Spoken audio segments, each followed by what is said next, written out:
조희대 대법원장, 박영재 법원행정처장 오늘 고발당했습니다. 법 왜곡죄로 직접 고발에 나선 이병철 변호사님 전화 연결하겠습니다. 변호사님 안녕하십니까? 네네, 수고 많으십니다. 이병철 변호사입니다. 자, 법률안이 공포되고 난 뒤에 고발할 것이라고 했는데 오늘 경찰청에 전격적으로 조희대, 박영재 네네. 두 사람을 고발했습니다. 네네. 자, 왜 이렇게 서둘러서 지금 하시는 겁니까? 왜냐하면 내일 이제 그 화요일 근무를 하게 되면 내일 매주 화요일 날 국무회의가 열리고 내일 국무회의에서 이 역사적인 사법개혁 3개 법안을 처리를 할 것이기 때문에 그러면 바로 대통령께서 공포할 것이고 법왜곡죄는 공포 즉시 효력이 발생하니까 뭐 이번 주에 효력이 발생합니다. 그래서 오늘 휴일이니까 빨리 접수해서 이번 주 법 효력 발생하면 바로 경찰청이 수사에 착수하도록 그래서 접수했고 경찰청에서 공식적으로 접수되었다는 이 카톡 회신도 왔고 다 제가 이병철 TV 사이트에 공개를 했습니다. 자, 그러면 오늘 조희대 대법원장과 박영재 법원행정처장에 대해서 법 왜곡죄 혐의로 고발한 내용 먼저 말씀해 주십시오.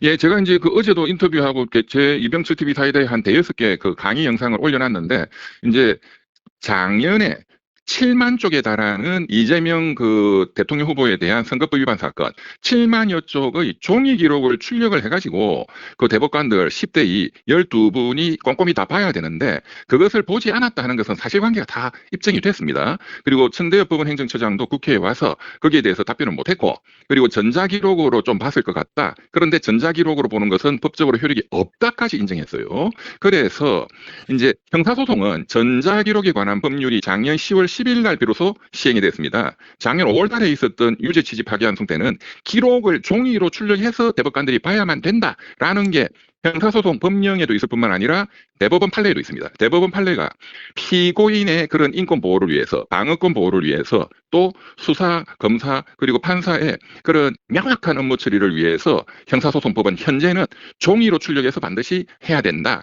서면주의를 위반한 것은 그 검사의 공소장도 무효고 나아가서 법원의 판결도 무효다라는 취지의 대법원 판례가 많이 있습니다. 그 판례를 근거로 작년에 종이 기록으로 출력해서 보지 않았다. 그러면 작년 대법원 판결은 무효다. 이제 그런 취지로 첫째 고발이 됐고 그것이 현재도 하지 아니한 부작위가 현재도 계속되고 있기 때문에 계속되고 있는 그 위법 상태에 대해서 현행법을 적용할 수 있다라는 게 또 대법원 판례가 있습니다. 그래서 고발하게 됐습니다.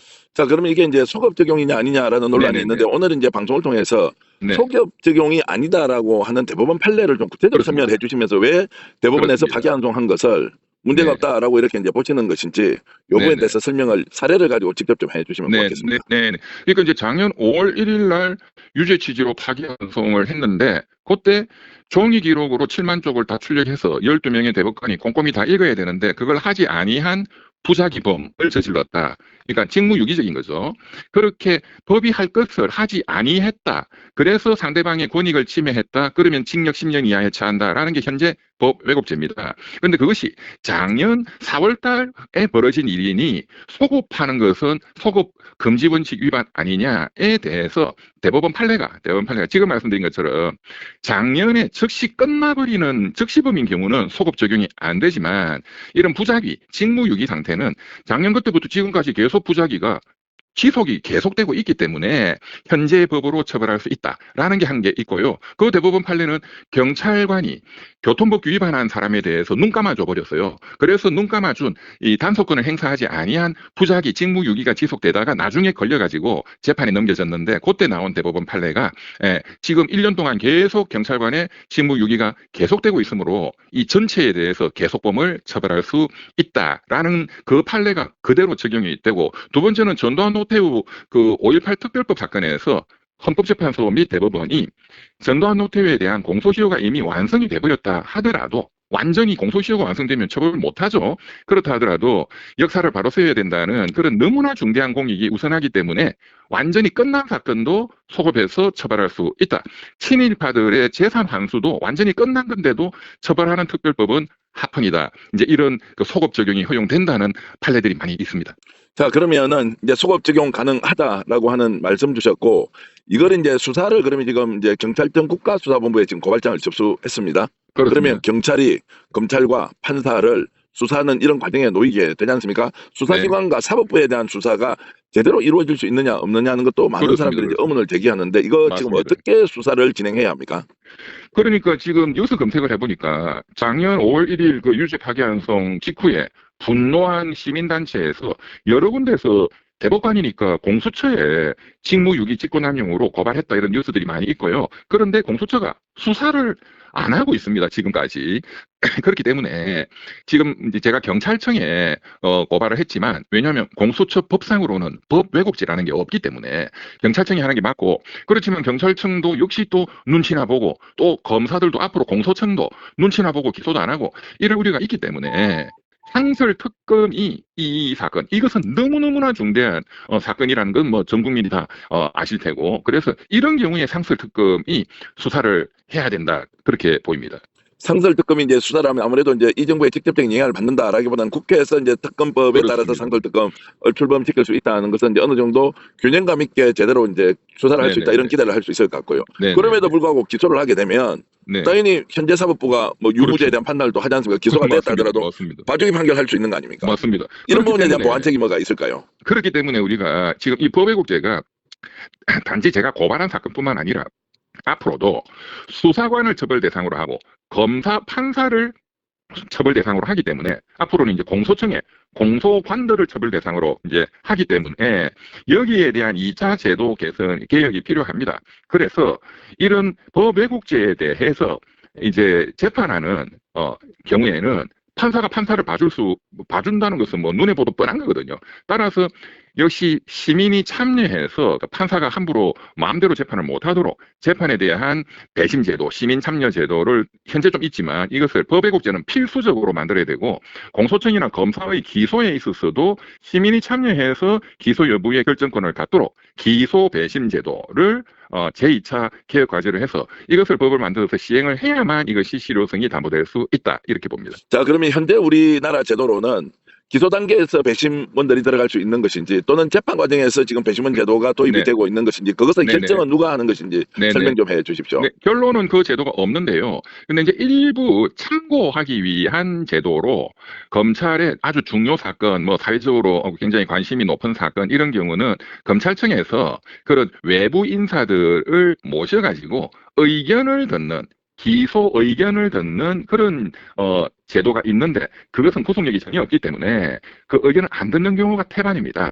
그래서 검찰 기소 여부 결정에 있어서 적어도 법 왜곡죄인 경우는 특히 이제 검사가 법 왜곡죄의 기소 대상이다. 이런 경우는 특히나 공정하기 어려우니 그래서 기소 단계에서 법 왜곡죄에 한해서는 반드시 시민이 참여하는 기소 배심위원회의 결정에 따르도록 하는 그런 기소 배심 제도가 필요하고 재판에 있어서 현재도 재판에 있어서는 약간 배심 제도가 운용되고 있지만 그것도 필수적인 절차는 아닙니다. 또 뭐 피고인이 원하는 경우에만 할 수 있다 이렇게 돼 있고 그래서 이 경우도 법 왜곡죄로 판사 검사들이 지금 재판을 받는다. 이런 사건인 경우에는 반드시 시민의 배심에 의해서 유무죄 결정이 구속이 되도록 판사는 미국처럼 형량을 결정한다든가 재판의 진행 절차만 관여할 수 있도록 하는 재판 판결 배심 제도 이것이 반드시 필요하다 이렇게 봅니다. 자, 그럼 입법 과정이 필요한데 현재 집권 여당인 민주당이 추진하고 있는 일련의 사법제도 개선과 관련해서는 네. 기소 배심원제나 또는 이제 그 재판 배심원제도 같은 것을 적극적으로 도입한다는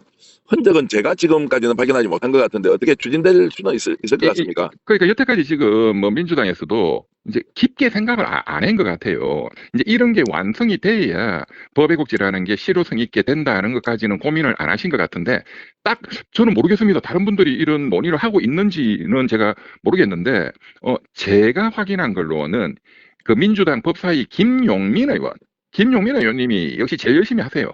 김용민 의원님이 어디 유튜브에서 제가 잠깐 최근에 그 발언하신 내용이 제가 지금 말씀드린 것 중에서 이제 재판에 있어서 배심 제도 그것이 법 왜곡죄는 필수적으로 하도록 그 제도를 개혁해야 된다. 그 말씀하신 건 제가 확인한 바가 있습니다. 자, 그러면 오늘 이제 고발을 통해서 지금 뭐 특수본이든 아니면 상설 특검이 이제 수사를 하게 된다면 이게 이제 사법부를 굉장히 위축시키고 오히려 사법부 독립을 훼손한다라고 하면서 이제 반발할 가능성도 있고 또 하나는 법 왜곡죄라는 것이 지금부터 일어나는 일에 대한 처벌일 것이라고 국민들은 생각했는데 이미 일어났던 일도 부작위에 의한 것이라면 충분히 처벌 가능하다라고 이렇게 이제 재범 판례까지 있다면 이제 굉장히 사법부는 긴장을 할 수밖에 없겠다. 그리고 좀 위축에 대한 혹시라도 반발이 있을 경우에는 이걸 어떻게 우리가 해소해야 하는지에 대해서 변호사님 의견을 좀 말씀해 주십시오. 네네. 뭐 법외국제를 도입함에 있어서 뭐 사법부가 극렬히 반대했고 전국 법원장 회의까지 열었고 그렇지만 본인들이 사실은 자초한 개혁입니다.